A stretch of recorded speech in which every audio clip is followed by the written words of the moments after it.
Bonjour à tous, je suis David Kopp, ingénieur avant-vente chez Trend Micro. Bienvenue à la maison ce matin.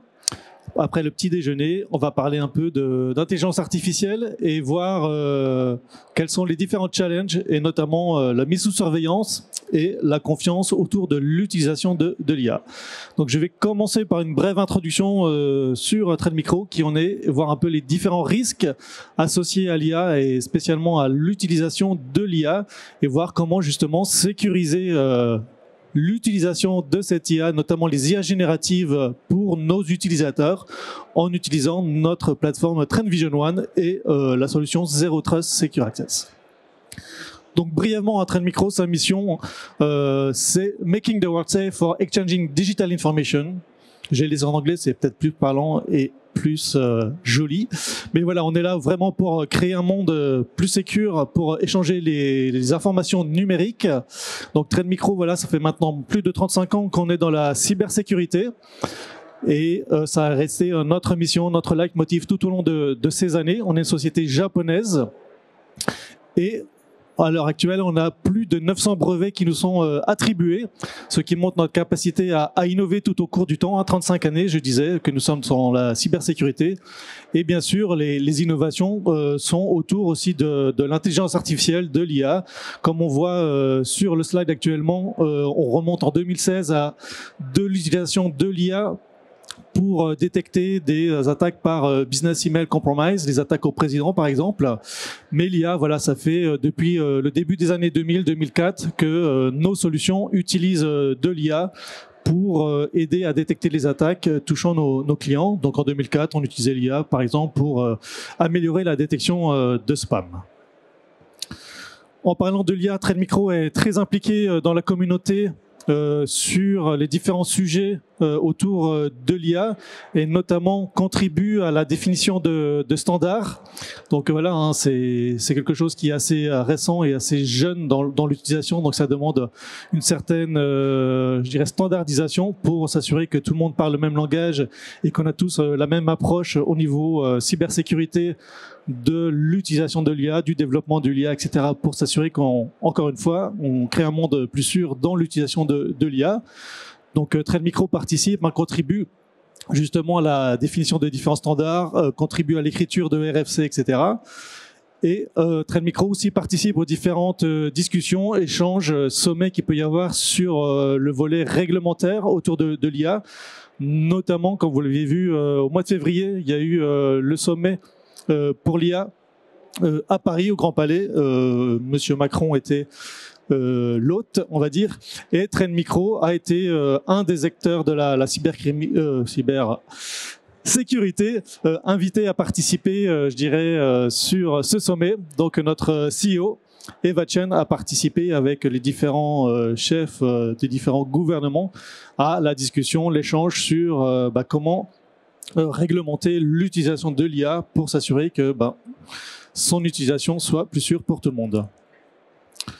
Donc en parlant de contribuer sur différents sujets de l'IA, Trend Micro aussi mis à disposition mi-mars le premier ensemble de modèles LLM d'ensemble de données d'entraînement et d'agents IA spécialisés sur la cybersécurité. Donc on met à disposition de la communauté en modèle open source ce modèle pour justement faire bénéficier la communauté de développeurs je dirais autour des LLM et les différentes organisations pour donner des services de sécurisation, de scan des différents composants de ces différentes applications LLM. Donc la présentation sera disponible, donc n'hésitez pas à aller télécharger ce Trend Cybertron open source qui est disponible sur différentes plateformes, dont la plateforme NVIDIA NIM, où ce Cybertron est au catalogue pour des déploiements plus facilités de ces modèles. Trend Cybertron est aussi au cœur de notre plateforme de cybersécurité Trend Vision One. Donc on a vraiment, je dirais, de l'IA qui est à tous les étages au niveau de cette plateforme pour délivrer les différents services, les différentes solutions de protection, de visibilité, de proactivité dans l'approche de la cybersécurité pour nos clients, pour les utilisateurs de la plateforme. Donc on voit que la plateforme est capable de recevoir différentes informations de différentes briques. On a la chance chez Trend Micro de pouvoir couvrir différents périmètres, de déployer différentes solutions qui nous permettent justement d'avoir de l'information de ces différents périmètres. Et la valeur ajoutée de la plateforme va être de digérer toutes ces informations, de la contextualiser, de corréler cette information justement pour in fine ressortir de l'information à haut niveau pour le management par exemple ou pour les équipes opérationnelles pour traiter différentes alertes qui seraient levées, différents risques qui seraient soulignés, etc. Toute cette plateforme s'appuie bien sûr sur la threat intelligence de Trend Micro. Donc encore une fois, ça fait plus de 35 ans qu'on est dans la cybersécurité. On est reconnu justement pour la qualité de notre threat intelligence et cette qualité de threat intelligence bénéficie à nos clients à travers la plateforme. Donc, quand je disais qu'on a la chance de couvrir différents périmètres, on a aussi la possibilité, la capacité d'intégrer des parties tierces à la plateforme. Bien sûr, le but du jeu, c'est pas de remplacer toutes vos solutions dans votre périmètre, mais c'est vraiment de venir s'interfacer, s'intégrer justement à vos solutions en place et bénéficier de toute la puissance et la valeur ajoutée de notre plateforme. La partie Cyber Risk Exposure Management est aussi très importante pour le volet visibilité, le volet gouvernance. Et mon collègue demain en parlera plus davantage lors de l'atelier de demain après-midi. Revenons à l'IA, donc les différentes inquiétudes quand on échange avec les différents clients, aux différentes organisations à laquelle on parle, ils soulèvent 3 points majeurs sur lesquels ils sont inquiets. C'est vraiment l'utilisation de l'IA par les cybercriminels et notamment tout ce qui est deepfake et attaque par phishing qui est de plus en plus sophistiquée et surtout on a une mise à l'échelle beaucoup plus facilitée par l'utilisation de l'IA. Donc les cybercriminels peuvent automatiser et cibler justement avec les technologies d'IA les différentes organisations. On a aussi toute la partie Shadow IA où justement on est dans le volet est-ce que j'ai la visibilité de l'utilisation de l'IA par mes utilisateurs? Oui, non. Et bien sûr, il y a tout le volet conformité, données. Est-ce que en utilisant de l'IA, mes utilisateurs risquent de faire fuiter des données ou non? Bien sûr, il est important quand on construit, qu'on a des projets d'IA, de bien prendre en compte le volet cybersécurité dès le développement de l'application LLM, pour l'application LLM. Et Trend Micro, encore une fois, contribue et a développé un framework qui permet justement de donner des bonnes pratiques aux développeurs pour inclure, je dirais, le volet cybersécurité dès la conception des applications LLM. Donc c'est le framework Learn.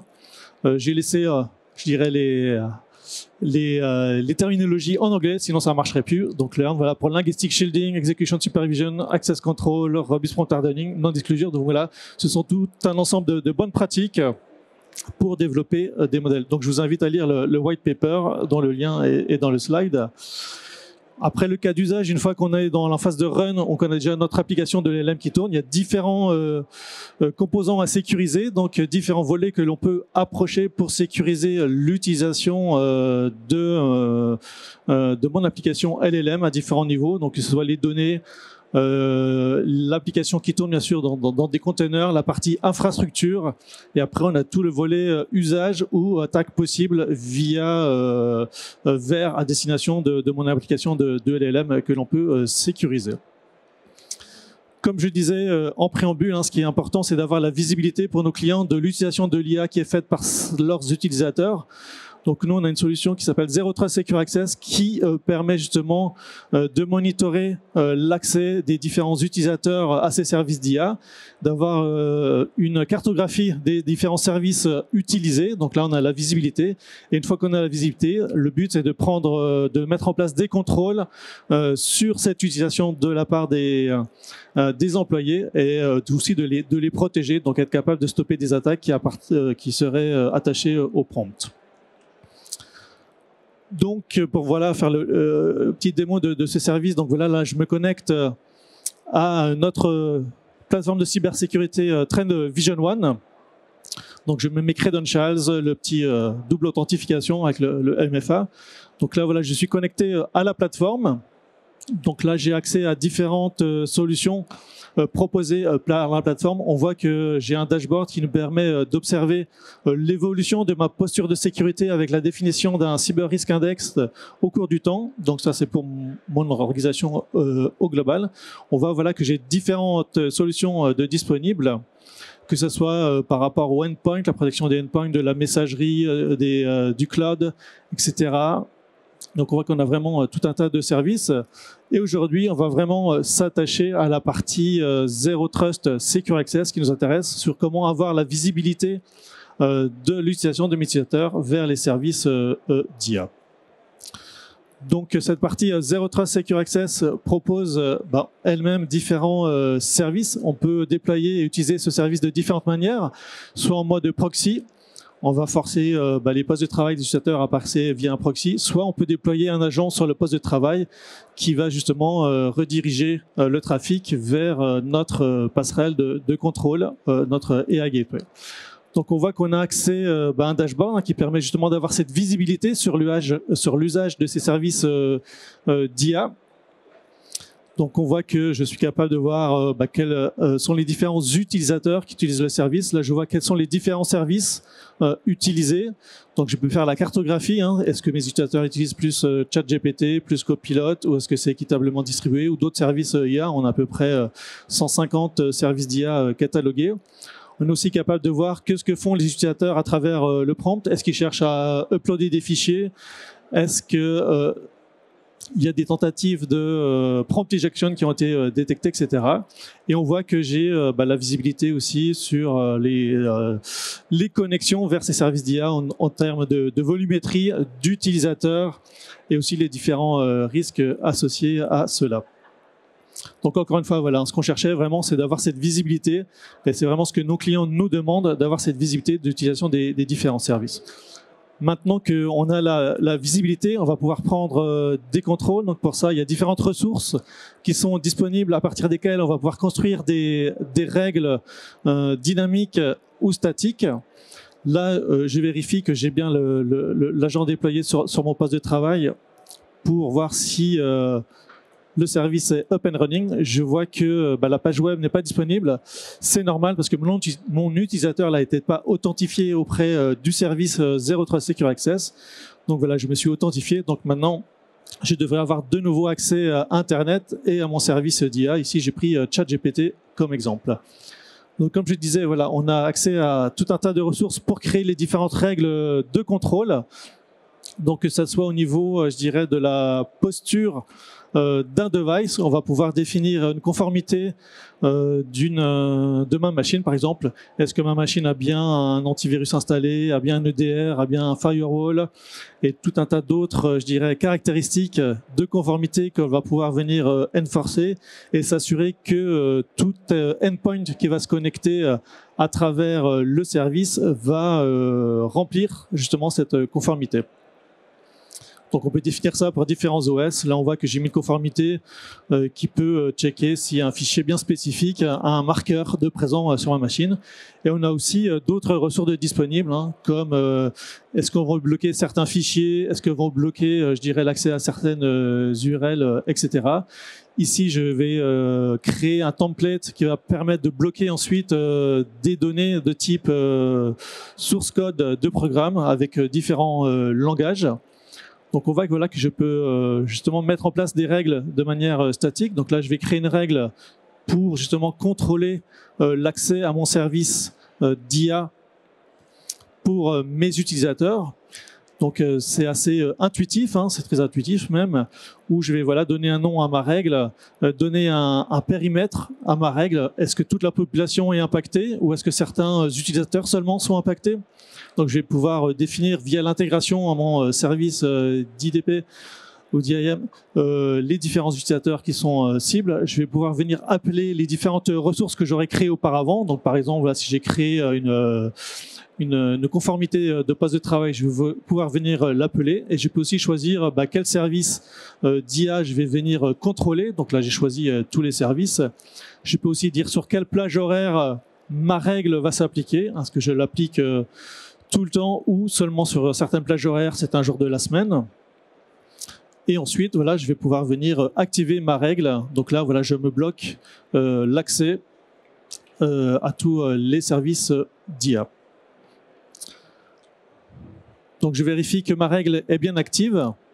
Donc petit check, voilà, la règle est bien active, donc pas de souci de ce côté-là. Et si je fais un petit refresh de la page, je vois que je suis maintenant bloqué, je n'ai plus accès à ChatGPT. Et il y a une confirmation avec le nom de la règle qui est donnée pour vérifier que c'est bien la règle que je voulais qui a été matchée. Ça permet de tracer. Donc comme je vous disais, on peut définir une conformité du poste de travail par exemple. Donc là j'ai défini, si vous vous souvenez, un marqueur sur ma machine, donc c'est un fichier. Donc notre service va vérifier si ce fichier est présent sur la machine et je vais faire en sorte que la règle, si ce fichier est présent, la machine est conforme, je vais autoriser l'accès au service d'IA. Donc il y a certains clients qui utilisent ce marqueur pour estampiller la machine, comme quoi cette machine est bien passée aux mains du service sécurité, aux mains du service IT. C'est un moyen rapide de s'assurer que la machine est conforme. Donc voilà, si ma machine est conforme, normalement je devrais avoir accès au service d'IA à nouveau. Donc j'ai pas changé la règle, j'ai juste rajouté le volet conformité, ma machine est conforme, j'ai accès.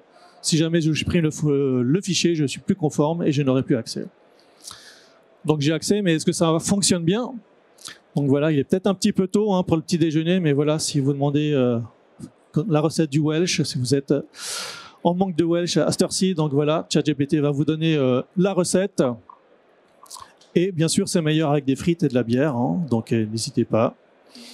Donc voilà, apparemment, voilà, le service marche bien. C'était juste un petit check, donc je vais pouvoir continuer plus en avant et venir jouer avec les différentes règles et voir comment je peux venir agir au niveau du prompt pour avoir des contrôles plus poussés, plus granulaires.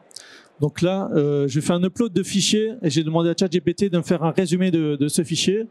Donc c'est un fichier par rapport à l'EU AI Act. Donc voilà, ça fait à peu près 1000 pages. Donc moi je suis pas très courageux, donc j'ai pas envie de lire les 1000 pages. Donc je demande à ChatGPT de me faire un petit résumé. Donc ChatGPT, voilà, se met au travail et me fait le résumé. Donc voilà, là il n'y a pas de souci. J'ai pu uploader le fichier, j'ai mon résumé.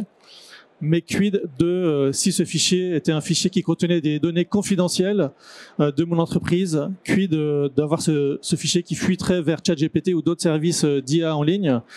Pour l'instant, ça reste des boîtes noires, tous ces services d'IA en ligne. On ne sait pas trop comment sont traitées les données dernières.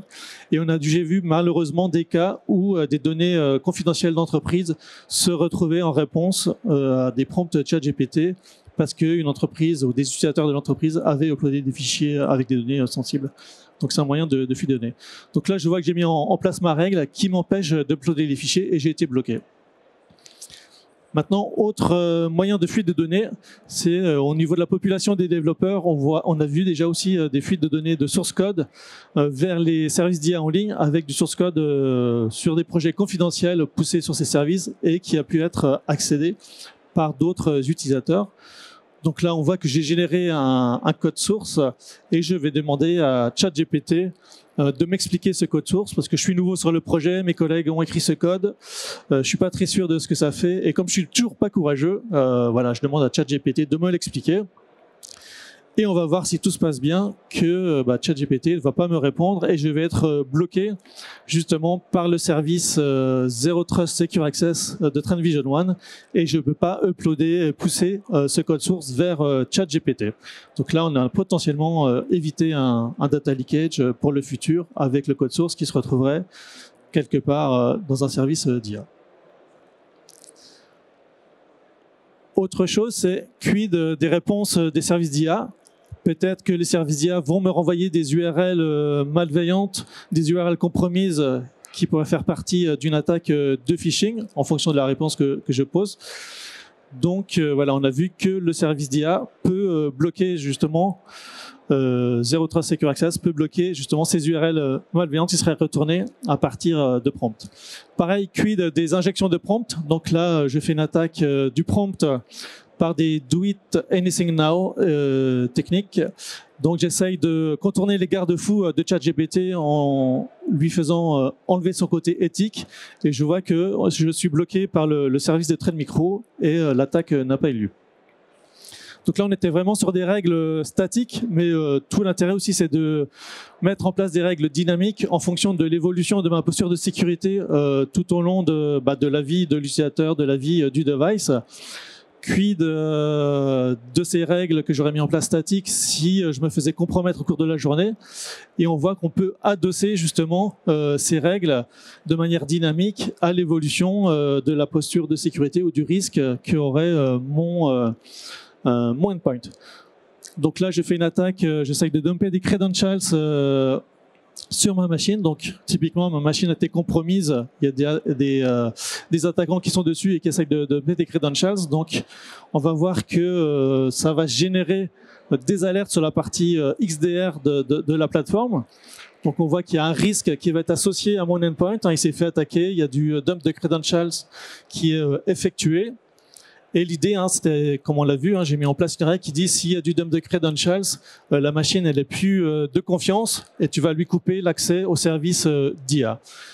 Donc logiquement, là, on voit que les alertes sont bien remontées au sein de la plateforme. On voit bien les tentatives de credential de dump.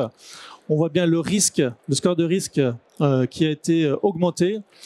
Et là, on voit bien dans la partie history du service TrendVision One Secure Access, on a bien l'enregistrement comme quoi mon score de risque a augmenté et ma règle dynamique a été lancée, exécutée. Et on voit que pour mon poste, l'accès au service d'IA a été stoppé.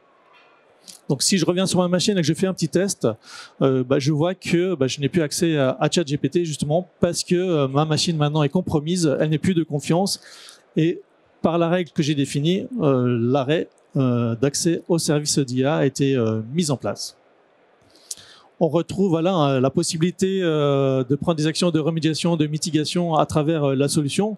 Si jamais mes équipes ont investigué le poste de travail, ont nettoyé le poste de travail et que maintenant il est de nouveau de confiance, il y a possibilité, là je l'ai fait à la main, mais il y a possibilité aussi d'automatiser tout ça, de restaurer l'accès au service d'IA. Donc là je restaure l'accès au service d'IA, donc via la console, mais bien sûr on peut l'automatiser aussi, via des playbooks.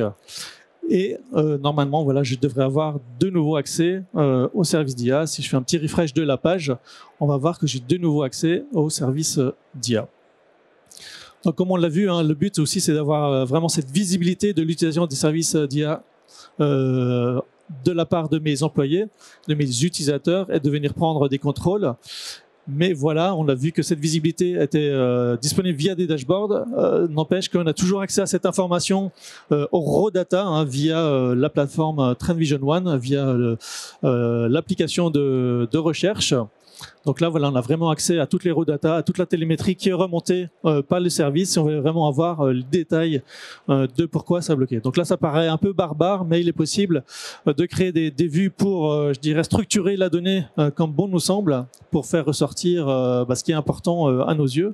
Donc là, j'ai créé une vue qui va me permettre d'explorer, plus en avant les différents événements.